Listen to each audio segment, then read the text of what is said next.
Okay, so welcome to week 5.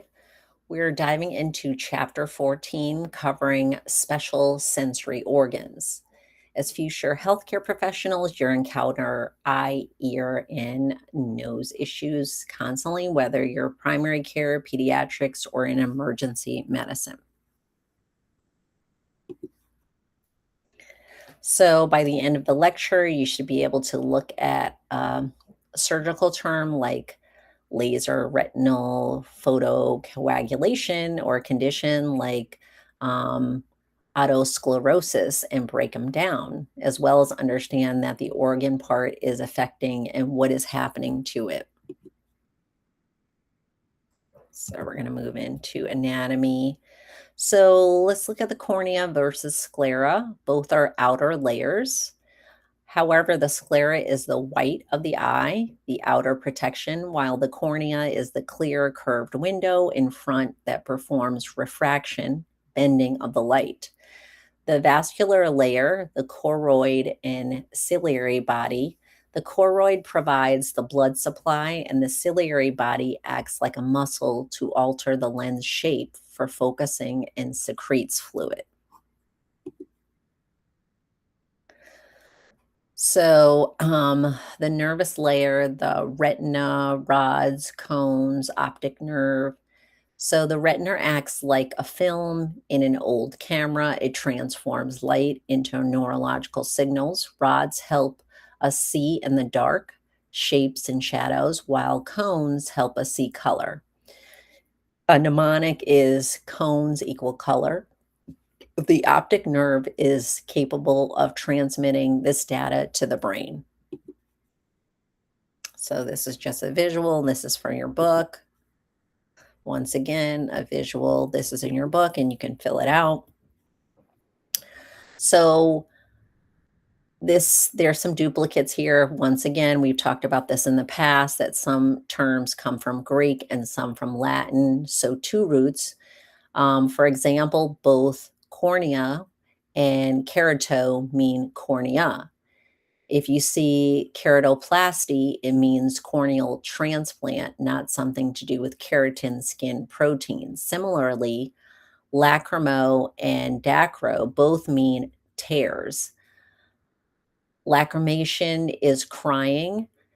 Dacrocystitis is inflammation of the tear sac.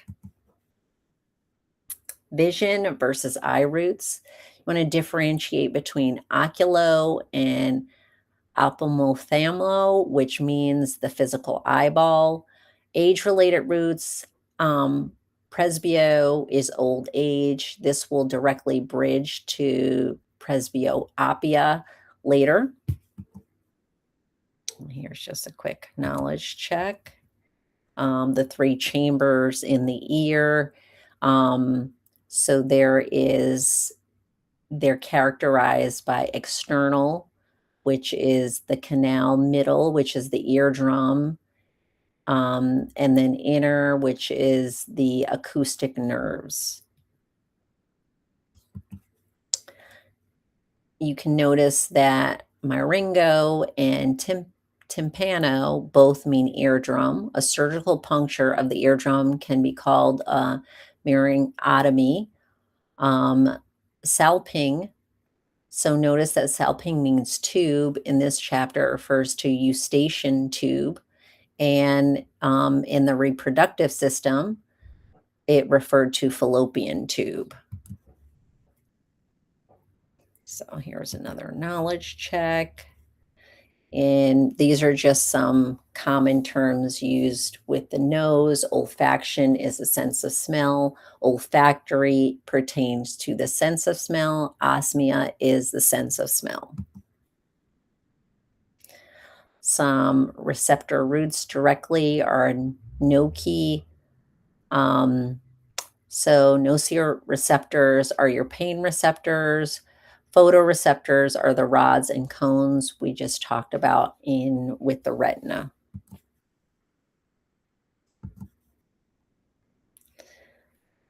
So hyperopia is light focuses behind the retina because the eyeball is too flat or short. Myopia is light focuses in front of the retina because the eyeball is too long. Astigmatism is light scatters because of an irregular curvature of the eye. Presbyopia is literally translate into old age vision. This is a natural loss of lens elasticity as we age.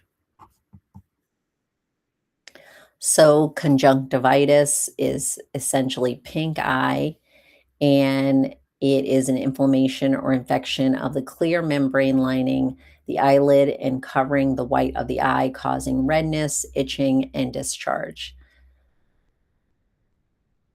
So with ptosis, the P is silent. It means eye drooping. Retinopathy is typically caused by diabetes or high blood pressure. Glaucoma is associated with increased intraocular pressure, IOP, destroying the optic nerve. So night blindness breaks down to nico-right, all pertaining to an opia vision. Here's another knowledge check. Time for a brain break.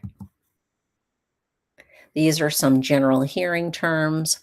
Audible, meaning capable of being heard. Auditory, pertaining or relating to the sense of hearing. And decibel is the standard unit used to measure the intensity or loudness of sound. These are some ear symptoms. Autolgia is auto ear plus algia is pain. This is the medical term for ear pain, and it can be primary, originating from the ear itself, like otitis media, or referred pain, which is originating from the jaw, teeth, or throat. So you have terms right here, auto ear plus rhea discharge. This can be serous, clear, or mucoid. It could be pus-like. And of course, if it's pus-like, it could be originating from an infection, or it could be bloody, often indicated a perforated eardrum or severe external infection. Tinnitus is the perception of noise or ringing in the ears. This is often can be associated with certain medications or hearing loss, loud noise exposure, or Meniere's disease.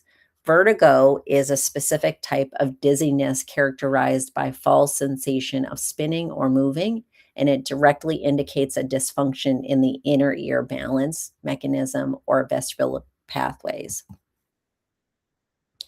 So, otitis externa is swimming ear, and it's in the canal.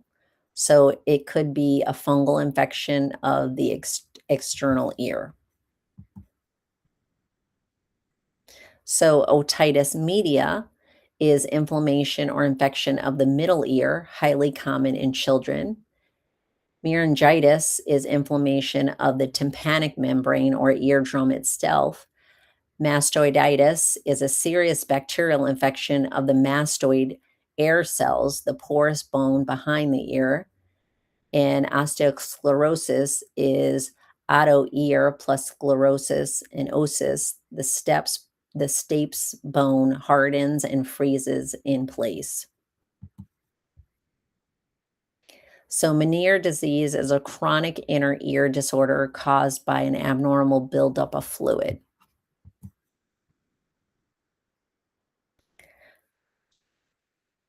So anosmia is an without osmia, sense of smell, the complete loss of a sense of smell. Hyperosmia, which is an abnormally increased or heightened sense of smell. Here are some diagnostics and interventions. So, once again, going back to the specialist versus the specialty, we have the licensed medical doctor. The audiologist is the licensed healthcare professional who specializes in identifying, diagnosing, treating, and monitoring disorders of the auditory. So we'll look at three essential eye exams. First, the visual acuity test uses the Snellen chart to measure central vision and sharpness. Perimetry maps the visual fields to check peripheral vision and blind spots. And finally, tonometry uses the root ton, which is for tension measures intraocular pressure via an air puff or gentle blue light probe. Together, these give us a complete picture of a patient's visual clarity, boundaries, and internal eye pressure. So, three specialized exams are one that inspects the back of the eye, including the retina and optic disc. Moving to the front, slit lamp examination uses a microscope and high intensity light for a 3D view of the cornea, iris, and lens. And finally, fluorescein angiography records retinal blood flow breaking down, which is angiography means vessel, and graphy meaning the process of recording. It includes a fluorescent dye is injected into the arm to take rapid photographs of the ocular vessels. When we look at key ocular interventions, first, there's one that combines surgical repair, and it reconstructs sagging eyelids by removing excess skin or fat. Corneal abrasion care focuses on pain management and preventing infection, while a scratch on the clear surface of the eye heals naturally. If the damage is severe, a corneal transplant or keratoplasty is performed to replace the diseased cornea with healthy donor tissue. And finally, cryo extraction utilizes a surgical technique to freeze, probe, or adhere to and remove a dissected structure from the eye. So this is So, advanced ocular procedures include laser retinal photocoagulation, which is minimally invasive laser surgery used to seal leaking blood vessels or repair retinal tears. LASIX, which is that is the abbreviation, is a refracted surgery where a laser permanently reshapes the cornea to correct errors like myopia. Finally, you have cryosurgery, which applies extreme cold to safely destroy abnormal localized tissues such as ocular tumors or ingrown eyelashes. So, some pharmacological interventions are first, mydratics are specialized eye drops that temporarily dilate the pupil. Next, we have some formulations using our familiar root. Here we go. So we have anesthetics, which apply topical numbing agents to eliminate pain during procedures. We also have antibiotics, which kill off bacteria and treat superficial eye infections. So, ear diagnostics, we have otoscopy, which combines visual examination, and this is direct inspection of the ear canal and tympanic membrane using an otoscope. Next, we have the hearing examination, and this tests the patient's ability to hear various frequencies and volumes. And the results of the test are plotted on an audiogram utilizing the suffix gram. So this creates a physical or digital record of the hearing thresholds. Finally, a tuning fork test, such as the Weber or Rhine test, use a vibrating metal fork as a quick diagnostic tool to differentiate between conductive and sensorineural hearing loss. So, looking at surgical interventions for the ears, we have one that combines the creation of an opening, which is a procedure where a small incision is made. It is to insert a tiny fluid draining tube. The cochlear implant is specialized electronic device that bypasses damaged structures by placing an electrode array directly into the inner ear. And plasty includes surgical repair to reconstruct or cosmetically alter the shape of the external ear.